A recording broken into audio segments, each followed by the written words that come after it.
Dans cette séquence, nous allons voir comment créer un style de caractère. De la même manière que les styles de paragraphe, les styles de caractère ont leur propre palette et sont gérés de façon complètement indépendante. Le principe est exactement le même, à la seule différence près que le style de caractère comporte moins de caractéristiques que le style de paragraphe, car en effet il ne s'agit bien souvent que d'un seul mot ou même d'un seul petit caractère. L'exemple typique de ce genre d'utilisation va être un petit symbole justement par exemple en fin de paragraphe, un mot en italique ou en gras par exemple. Dans notre cas, nous allons créer un style de caractère pour le gras que nous allons appeler justement gras. Nous allons lui appliquer la police habituelle et lui spécifier que nous voulons justement du gras.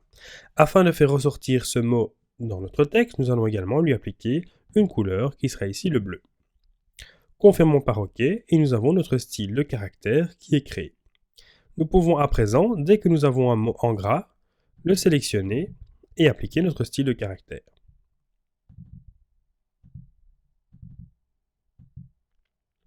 Il s'agit ici d'un style. L'avantage, c'est que si je souhaite modifier la couleur par exemple ou un attribut, je modifie de nouveau ce style de caractère et je viens changer par exemple la couleur et on peut voir que cette couleur, en cochant la case aperçue, a bien été modifiée dans tout mon document. Repassons en bleu avec une teinte à 100%. Nous allons également, à la fin de chaque article, insérer un petit carré pour stipuler la fin de l'article.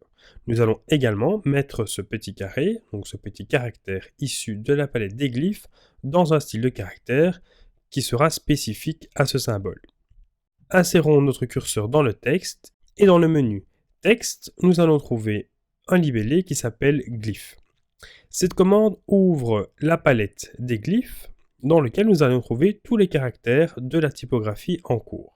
Dans la typo EFRA, on va trouver toutes les lettres de façon séparée, ainsi que toutes les lettres accentuées et caractères spéciaux. Dans notre cas, nous cherchons un symbole bien précis que nous allons trouver dans la collection Windings, qui va regrouper une série de caractères que vous connaissez peut-être. Très pratique, ces petits symboles vont permettre d'illustrer nos différentes publications. Sachez au passage qu'il existe une Windings 2, une Windings 3 et plus haut une Webdings. Ces 4 typos contiennent uniquement des symboles. Dans la typo Windings, nous allons trouver ici un petit carré représentant la fin de notre paragraphe. En double-cliquant sur ce symbole, il apparaît ici dans le texte sous forme d'un caractère de texte tel une lettre de l'alphabet. Nous allons lui créer un style de caractère tout à fait particulier dans ce cas précis. Créons un style que nous allons appeler fin de paragraphe, auquel nous allons appliquer des attributs, comme par exemple le corps et la couleur.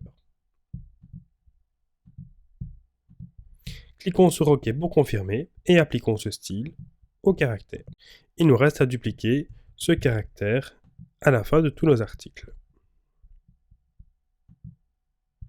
Je vois qu'ici, le style texte courant n'a pas été appliqué. Nous pouvons toujours l'appliquer en sélectionnant le texte, en rebasculant dans la palette style de paragraphe et en resélectionnant texte courant.